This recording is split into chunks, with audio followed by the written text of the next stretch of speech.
questions you can ask. Now, these are some example problems from the first section.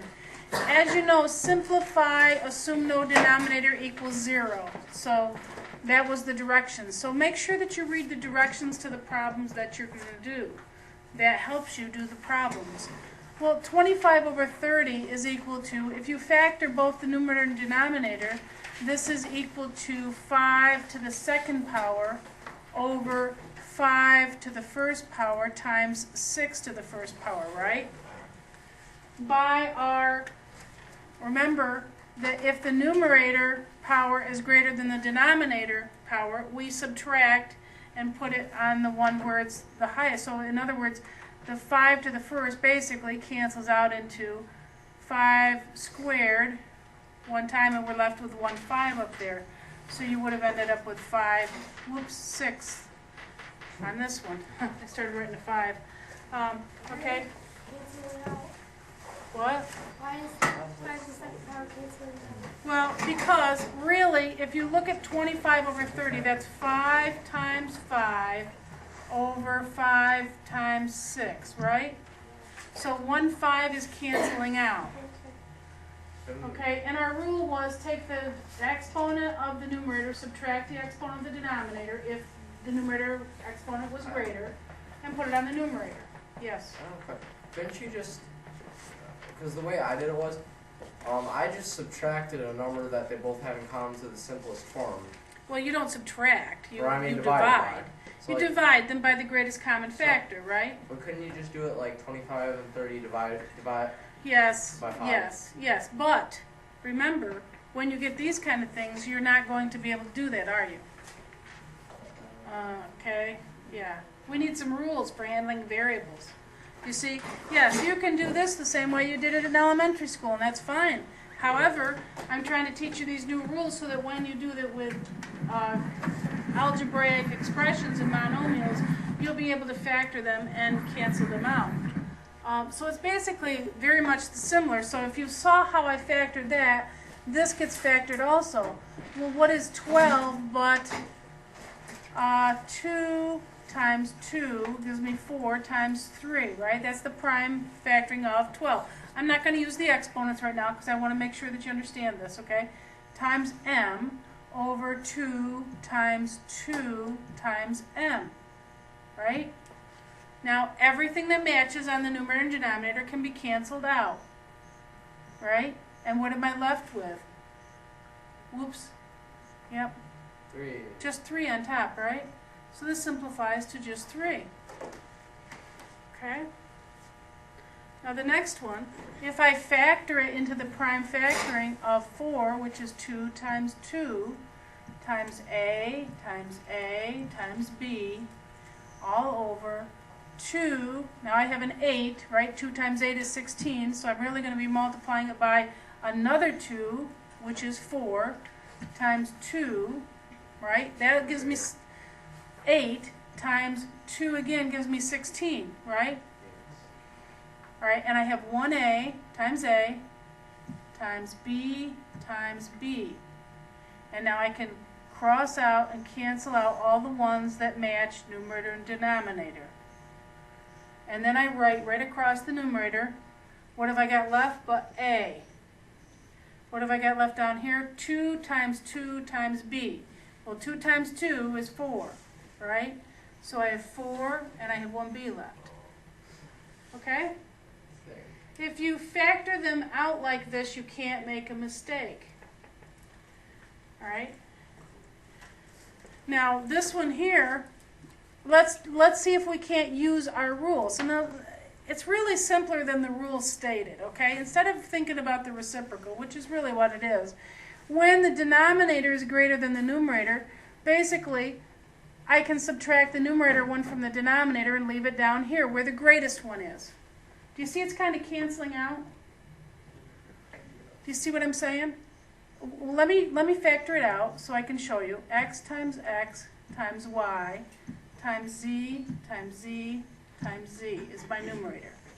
My denominator has the 3 x's times y cubed times z cubed And now if I cancel them, what am I really doing when I cancel out 2 of these with 2 of these? I've basically subtracted 2 from my exponent down there, haven't I? Yes. I subtracted my numerator exponents, my lesser exponent from my greater one, and I left it where the greater one was, didn't I? Yes. And you're going to do it the same way with the numerator. If the numerator one's greater than the denominator, you're going to subtract the denominator exponent from the numerator exponent and leave it up there. You see what I'm saying? So these are really kind of simple and when you think about it that way, okay? So now when I cancel out my y's, I have y to the first, y to the third down here. So if I take 1 from 3, I get y squared down here. Well, that's what's going to happen when I take one of those and cancel it out. I'm left here with a y squared, right? So far I have xy squared down here. And 3 z's cancel out with 3 z's, so I have no z's left, right? No z's. So what have I got on the top? I've got x on the numerator and xy squared down on the denominator. Whoa, wait. I don't, do I? I'm sorry, I crossed that one off, didn't I? So what do I have up there? I don't have anything up there, but I don't have 0, do I? Because really what happened was they're all dividing. So when you cross everything off on the numerator, you're going to put a 1 up there. Okay? That's where that reciprocal property came in. Why is that? Because when I divide this x to the 1 up here by this x to the 1, how many times does this one go into here?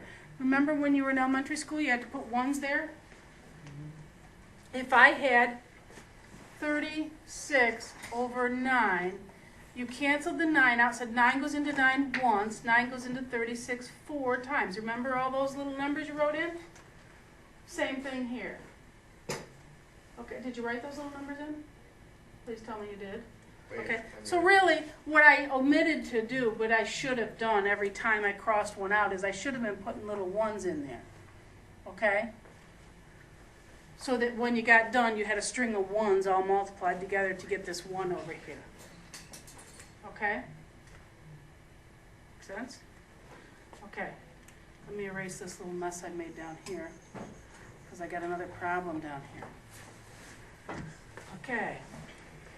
Let's change the color. Okay, this one's over here. Oh, it's not here. Huh? You want black? Okay, now, let's take a look at this. This is the power of something. Okay, I don't care what you've got inside parentheses. When you raise something in parentheses to the power, like your power of a power rule that you learned, that you all said over and over and over again, okay? You're really going to take everything that's in there and multiply it by itself or use it as a factor of itself that many times, right? Everything in there gets raised to that power. Okay? Yes. So, this is the same as 2 to the third times x to the third, the power of the power. Okay? This is really x to the first, so I'm really multiplying it, and 2 to the first, I'm multiplying the 3 by those exponents, really. Okay? If you don't see that, you also could say that 2 to the x raised to the third power is equal to 2 to the x times 2 to the x, or 2x times 2x, times 2x, right? It's used as a factor 3 times. Well, what have I got but 2 to the third, because multiplication is commutative, means I can change the order, right? So I can put all these 2's together, and I get 2 times 2 times 2, and I can put all these x's together and get x times x times x. Well, that's what I got up here. Okay? Now on the, is that okay? Yeah. Okay, Dan? Now down here, I just have 2 to the first, right? I'm going to write this exponent in because I want you to see what's happening. X to the third. Well, if these exponents are the same to that base, that's the same. Remember, the base is the same. Those two cancel out into each other one time. The reason I don't write all the 1s is because it starts getting messy. Okay? So now I have 2 to the third over 2 to the first. I really have, what am I going to do? I'm going to subtract this exponent from this exponent and put it on the numerator. Put it where the greatest exponent is, right? So it becomes 2 to the 3 minus 1, which is 2, which becomes 4. Okay? Now, if I'm over here, same thing over here with this one, okay? I really have everything. Now remember, this is -1 in here. I want you to make sure that if there's nothing in there, right now I think you need to write that 1 in there for a while, until you get it, okay? I'm going to raise -1 to the 7th. Is it going to be positive or negative? Negative. Negative. Why? Because 7 is an uneven number. That's right. 7's an odd number, and I'm raising a -1. I'm raising a negative power to an odd, a negative number to an odd power. So it will be negative. And 1 times 1 times 1, and I don't care how many times you multiply it, you're always going to get 1, right? So I know I'm going to get -1 up here. I could have been specific and said -1 to the 7th power, right? Because remember, everything's getting raised to this power. Or you do -1 times -1 times negative. Yeah, I could do all that stuff, but I don't feel like writing all that, and I'm running out of room, right? So now I have x to the 1 times 7 is 7, y to the 1 times 7, which is 7. Now I get rid of my parentheses. That's the first thing you want to do. You always want to get rid of those parentheses as soon as you can, okay? Now down here I just have x times y to the 7th. Now I can you use your rule yet, or do I have to multiply them all out? Oh, we know You know the rule? Okay. If this is x to the 1, it's less than the 7 up here. The 7 up here, okay? So I'm really going to have, I leave my -1 alone, that's up there. I'm going to cancel this one out into here, and that becomes a 6. Okay? These are equal, so they cancel out into each other. And I'm just left with 1 on the denominator, which we can usually just get rid of, right? So -1 times x to the 6th is what that all boils down to. Okay? And I think that was the end of my examples for that section.